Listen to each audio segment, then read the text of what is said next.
एक धक्कादायक बातमी आहे नवी मुंबईच्या तळोजामधून। 2 दिवसांपासून बेपत्ता असलेल्या 3 वर्षीय चिमुरडीचा घरातीलच पोटमाळ्यावरील बॅगेमध्ये मृतदेह सापडल्यानं खळबळ उडाली। शेजाऱ्याशी झालेल्या वादातून 3 वर्षीय हर्षिताची हत्या झाल्याचं उघडकीस आल्यानं खळबळ माजली आहे। या प्रकरणी पोलिसांनी मोहम्मद अन्सारीला अटक केली। अन्सारी कुटुंबाचा या शेजारी कुटुंबाशी लहान मुलांच्या खेळण्यावरून वाद होत होता। शिवाय ऑनलाईन गेम्समध्ये अन्सारी 45,000ही हरला होता। या स्तनातून मोहम्मदनं चिमुरडीचं अपहरण करून हत्या केल्याचं सांगण्यात येत आहे।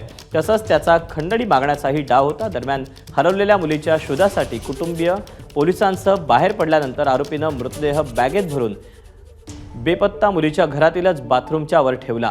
2 दिवसानंतर घरातून दुर्गंधी येऊ लागल्यानंतर घरच्यांना मुलीचा मृतदेह सापडला।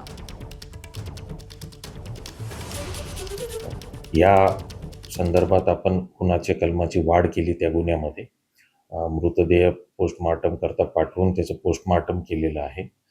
गुन्ह्याचा छडा लावण्यासाठी त्या बिल्डिंगमध्ये राहणारे सर्व साक्षीदारांकडे तळोजा पोलीस आणि गुन्हे शाखेच्या पोलिसांनी विचारपूस केली।